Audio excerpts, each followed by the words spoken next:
Hello, my name is Barbara Kay, and on behalf of my co-host Susan Pertnoy and the Jewish Federation of Palm Beach County, I'd like to welcome you to our program, Mosaic. Our focus today is on the great work that the Federation does, both locally and internationally. We'll be back with our program and our guests after this brief message.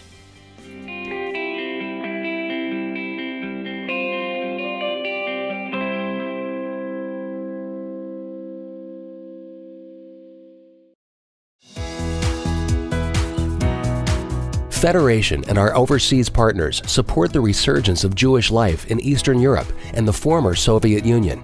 We also provide humanitarian assistance wherever Jews encounter poverty and crisis. Community, like every gift, counts. Together, we can ensure a vibrant Jewish future. Federation and you, changing the world together.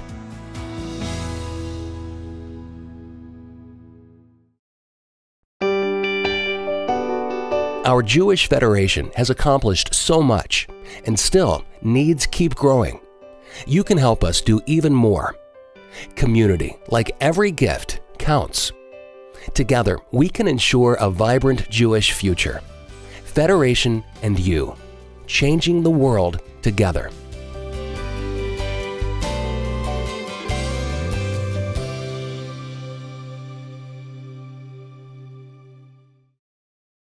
Welcome back, and welcome Dina Romer, Director of the MOSAIC program for the Jewish Agency, and Juliet Lipsitz-Singer, the Associate Vice President of the Jewish Agency. Welcome to the program. Yeah. Oh, they're going to talk about my most favorite thing, because the Jewish Agency is an extraordinary, extraordinary agency, and I want our viewers to understand a little bit about it. So who wants to go first? Dina, you go. Okay. Well, I'm so pleased to be here and to join you and in representing the Jewish Agency. The Jewish Agency was established in 1929, pre-state, and supported the rescue and resettlement of Jews from all around the world for many decades leading up to the establishment of the state, and actually functioned as the quasi-government prior to the establishment of the State of Israel. That's terrific. And you're also very involved with the Jewish Agency. I am very involved with the Jewish Agency, and it's an honor and a privilege, and especially to be involved with the Jewish Agency and with the Palm Beach Federation in its incredible partnerships with the Jewish Agency, partnerships both in Israel and in St. Petersburg, where you make a remarkable impact. We have a great community that we support in St. Petersburg. I just want to make clear that the Federation has two overseas partners, major partners. I mean, also the the Ethiopian National Project, but basically the other two, the Jewish Agency for Israel and the American Jewish Joint Distribution Committee. And you help us take care of our people all around the world and in Israel. Dina, can you tell us a little bit about the MOSAIC program? Absolutely. The MOSAIC program is the flagship program of the Jewish Agency for Israel in partnership with the government of Israel and the Jewish Agency's donors and partners around the world, including the federations in North America and the Jewish Federation in Palm Beach County. And MOSAIC was launched in 2004-2005 as an initiative with the government of Israel to geometrically increase the number of young people, ages 18 to 30, who would come on long-term programs to Israel. That's between a semester and a year. And before the establishment of the MOSAIC initiative, there were under 4,000 young people coming to Israel on these kinds of long-term programs, and only about 100 programs.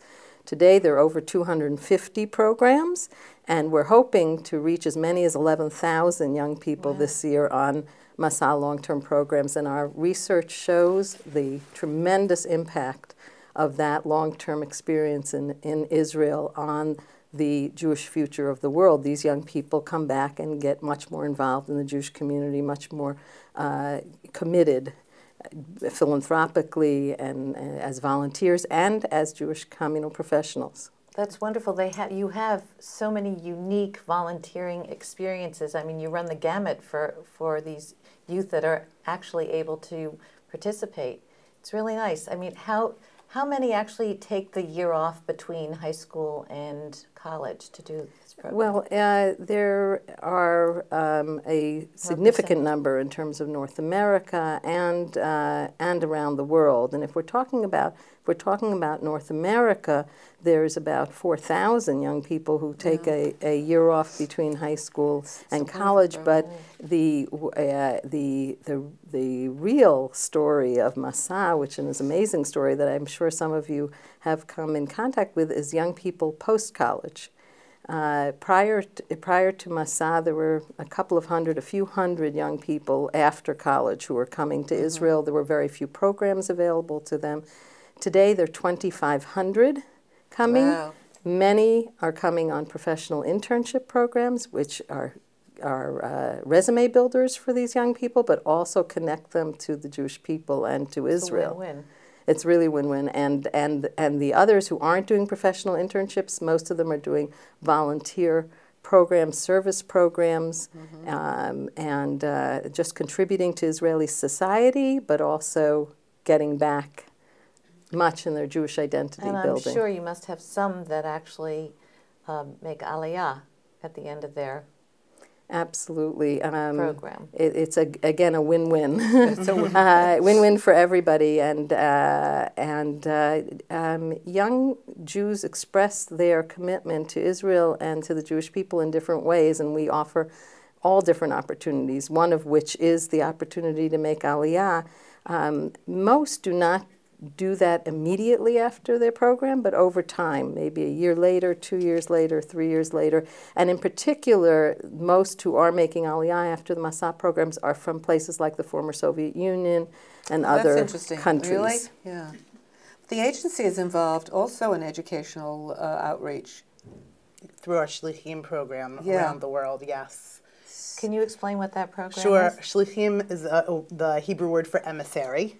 Emissary, I like that. Emissary. Okay. And you have emissaries here in your community. You're a community that's benefited from our emissary programs for many years now. You have a young married couple right now as your emissaries, and they're really vested with the responsibility for, on behalf of the Jewish Agency, for bringing Israel to Jewish communities in the diaspora.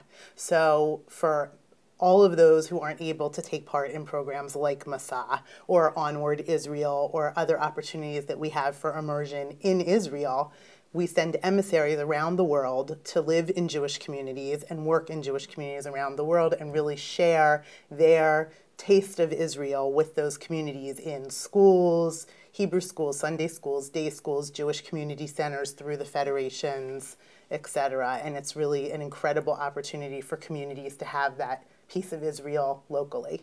Yeah. You know, it's interesting. I don't think a lot of people are aware. I always worry that in general, people aren't familiar enough with some of the opportunities that we offer young people today to connect and join with a sense of peoplehood and to connect with Israel and understand that we have Jews in communities around the world. That bothers me, you know. It doesn't, does you ever think about something like that? Absolutely, and I think we all have to make an even stronger effort. I know, through MOSAIC, we've placed a lot of MOSAIC alumni all around the country.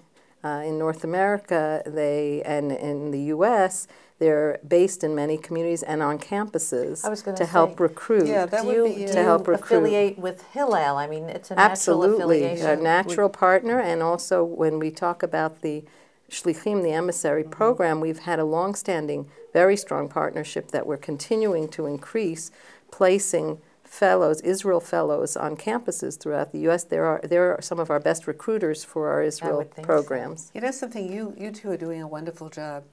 I really mean it. We have something else that we have to share with our viewers. Susan went to a special event, I think it was called Latke, Vodka, and Tzedakah. And there was an interesting young man that I'd like our viewers to know. But before we conclude with this program, I must mention Arlene Kaufman, and who is the national chair of MOSAIC. And she's done a wonderful job. So congratulations. Absolutely. She belongs to our community, which is wonderful. Absolutely. We thank you both so much for the good work that you're doing. It's such a pleasure. Thank really. you for the opportunity. Thank you for the opportunity. We'll be back with the remainder of the program right after this brief message. Community, like every gift, counts. Together, we can ensure a vibrant Jewish future. Federation and you, changing the world together. Welcome back, and a warm welcome to you, Izzy. Thank you. Let's start at the beginning. Did you come from a religious home? Not originally. My parents sat me and my younger sister down when I was about 8 years old to inform us that we were becoming religious. So not all the way at the beginning. And how old were you when you took your first trip to Israel? I was 13. And that had quite an impact on your life. Do you remember what happened on that trip? Of course, very well. My father decided to take the entire family to Israel to celebrate my bar mitzvah. And toward the end of our trip, when we were dropping off our laundry at a very busy intersection on the corner of King George and Yafo, a terrorist walked into a Sabaros pizzeria on the same corner about 20 minutes later and let off an explosion that injured 130 people, killed 15 others, among them 7 women and children and a newborn child. So obviously it definitely struck a chord. I don't even know how you were able to process all that death at that age, but... I didn't. I went back home and did my best to forget about it. And then when was the next time you went back to Israel? The next time I went back to Israel, I was 17. Another vacation didn't really mean much to me. I actually succeeded in forgetting about what had happened when I was 13. But the next time that I really went back to Israel was when I was 18 years old on birthright. And how was that experience for you? It was amazing. I bonded with my group. I went on an Orthodox group accidentally, and we had an amazing time together.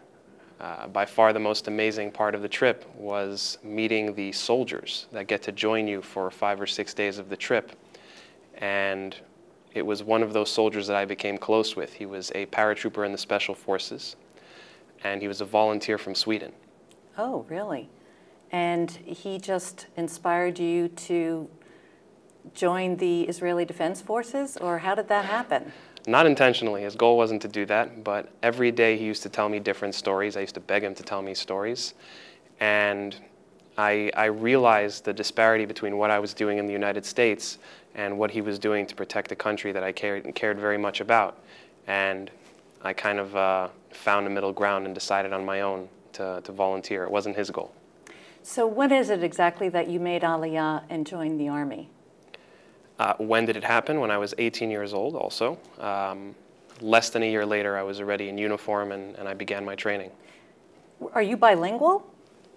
I am now. But were you then? No. I mean, were you then? No, I couldn't. How did you manage that? Barely, is I think the best way to put it. I struggled very much with the Hebrew, and the best way to learn a language is to volunteer for a foreign country's army, because all the extra push-ups will have you speak in no time. When you volunteer, do they put you with an American group of volunteers, or were you with the mainstream troops? Well, every recruit that joins that doesn't speak Hebrew is supposed to go through a ulpan, a 3-month program within the military, but I somehow got my way out of that, and from the very beginning I was in a regular unit with other Israeli soldiers, and that's where everybody ends up anyways. There's no such thing as a segregated American unit. But you must be a quick study if you manage to wind up mainstreaming without knowing the language. Oh no, the military is a perfect setting for that. It's all the extra punishment for not knowing what's going on. You'll learn very quickly. So your training took how long? The entire training took about 9.5 months to complete. And once you completed this training, there is a war that broke out in Gaza, and apparently you were sent to the Operation Cast Lead, I think it's called. And before I ask you about that, I'm a Jewish mother. What did your mom say about all this? About the operation that broke out and my... The fact that you were going to Gaza. So she didn't know. I never told her. I didn't want her to worry. When I left for Gaza, I told her that the military was sending us to the border of Lebanon, which was a very quiet border at the time, and that we were washing dishes because we were a new unit, so she didn't find out at that point. So do you want to tell us what happened during that operation? Sure, we spent a few weeks on the border itself. We didn't go in for the very reason that we were a fresh unit. And toward the end of the second week, we got our first piece of bad news. One of the captains in our unit, who was inside Gaza, had been hit by an RPG, and our unit was going to go into Gaza to recover his body. That's when things started to scale upward for me. And then what happened? We were given a few minutes to prepare our gear, last checks and moments to prayer. And when I was sitting in my tent, I realized that I had this decision to make, because I'd lied to my mother when I walked out the door, and now I had to decide whether or not to call her and to tell her the truth before going into Gaza. And while I was trying to figure out what to do, I was struck by a mortar, a very large ballistic missile. Oh my God, that must have been harrowing. I can't even imagine. And then I'm assuming you were rushed to a hospital, and what happened when you woke up? When I woke up, it was life was very different for me. The reality that I woke up to was extremely difficult. You know, the basic tasks that I had taken for granted my entire life were suddenly impossible. I had difficulty tying my shoes or even opening a bottle of water to hydrate myself.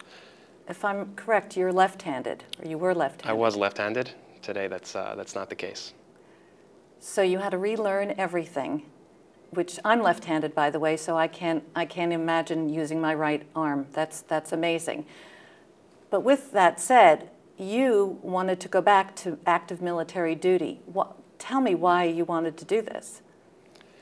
That's a long conversation. Why I wanted to go back. I guess the shortest way to explain it is that I realized if I was willing to commit myself as a soldier, just a regular soldier on the front, how much more could I do as somebody who can inspire others and really make a difference by showing how much I care.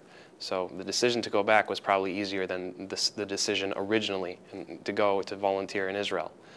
Making it happen, on the other hand, was far more difficult. Yes, I heard that you had a lot of resistance to your desire to go back. Isn't that true? That was one side of it. There was definitely the bureaucratic issue, and then there was also the actual physical issue of you know, finding it difficult to do the basic tasks. Imagine translating that to the military. No, I can't imagine how you did this. It's incredible.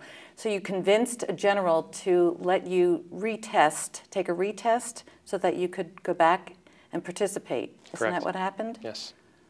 And you learned to shoot a gun with your right arm and become a sharpshooter. Well, the truth is I'd always shot the gun with my right arm, so in that case I had the upper hand, literally, no pun intended. But I did have to relearn how to shoot and unjam and load an assault rifle, how to still, you know, hit my mark as any other soldier would. There were obstacle courses with rope and a 7-foot wall and crawling under, you know, really low gates. So yeah, I mean, I had to pass every test that a soldier would have to pass in basic training and in advanced training. So it was a difficult process. That's remarkable. And you wound up leading 13 soldiers into advanced training. Is that what you did? After I made it back into combat, I served in Hebron for about 5 months as an active duty soldier, which is something that I didn't expect to happen. I didn't think I'd make it that far. And once I'd completed my time there, I was sent to commander training. It's a very intense course. It takes 4 months to complete, very physical. And I'm lucky enough to be the first soldier to pass it with such a severe disability. After I finished the training to be a commander, I was given command of 13 soldiers that I did take through their advanced training. I helped them complete their training. And then when did you end your active duty? If I'm not mistaken, at the end of 2012. I get a little confused with the time frame, but I do still serve in the reserves. I go back every year. I plan on doing so for a while to come. Izzy, here's the million-dollar question. You can do anything you want, and yet you choose to put your life on the line for Israel and the Jewish people. Why do you do this? It's something that began when I was 8 years old. And my parents sat me down and they told us we were becoming religious. And in school I began to learn what we went through as a people, historically. Even back to biblical times when, you know, Moses had to take the Jews out of Egypt, that they were slaves and they suffered all the way to the Holocaust and what's happening now in Israel with the terrorist attacks and you know, constant war, being surrounded by those who want to wipe us out, it's not much of a choice. It's something that I'm honored to do. You know, these are people that I care about. They're my people. And if I could be a small part of making a difference in their protection, what other option is there? Why would I want to do something else? No, it's a beautiful opportunity that you're, and very brave. I'm very impressed with that. How often do you go back? As often as they call. Which is? It's not very specific. It's not like a regimented time frame.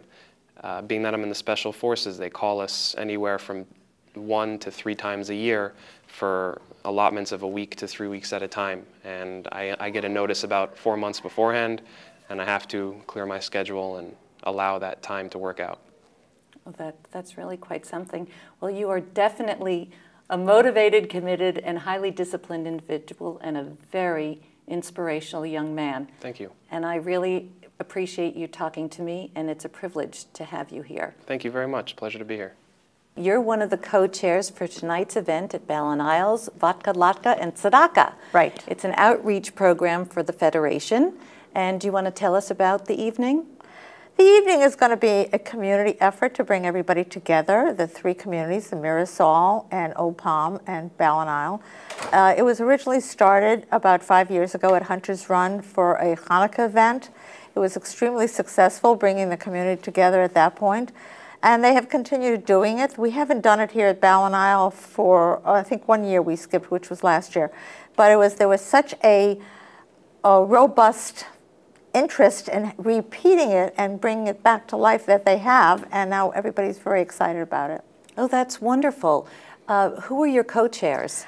There's Tootsie and Mark Eisenberg from Mirasol, and Larry and Dominique Brown from Old Palm.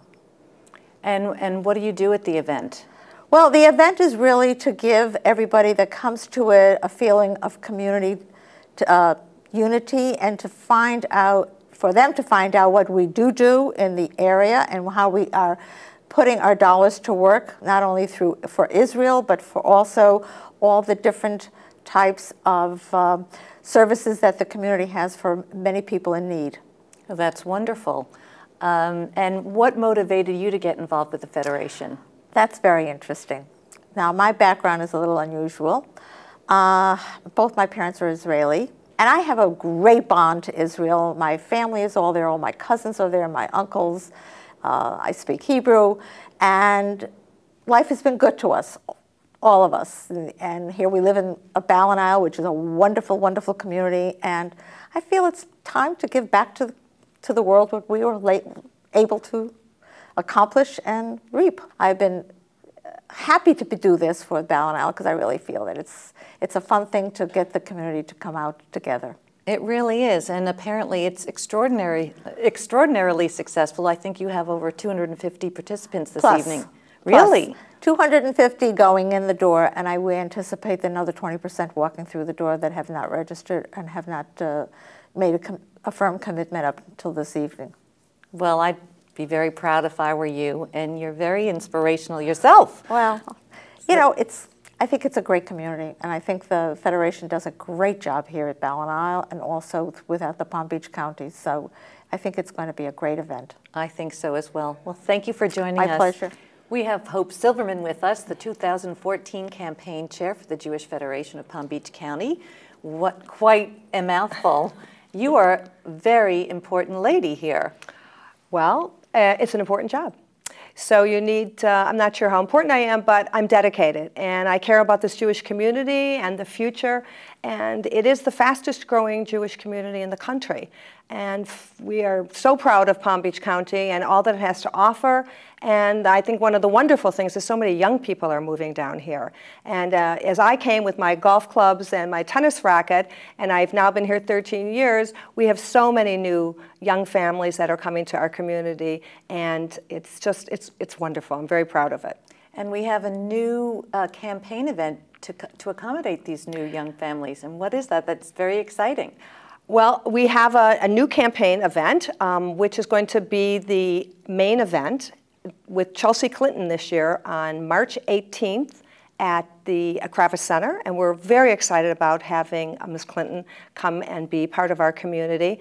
And this event is an event for families who give $1,000 to our campaign, and we really feel like we want to reach out to these wonderful people who make a gift to our federation, and we're expecting it to be a sellout, hopefully 500 people. We're very excited about it. That is very exciting. Do you want to go over some of the other events that are on the calendar for this year? Absolutely. Well, there's the Lion of Judah, which is a fantastic event. It's going to be at the Four Seasons in February. I think it's February 12th.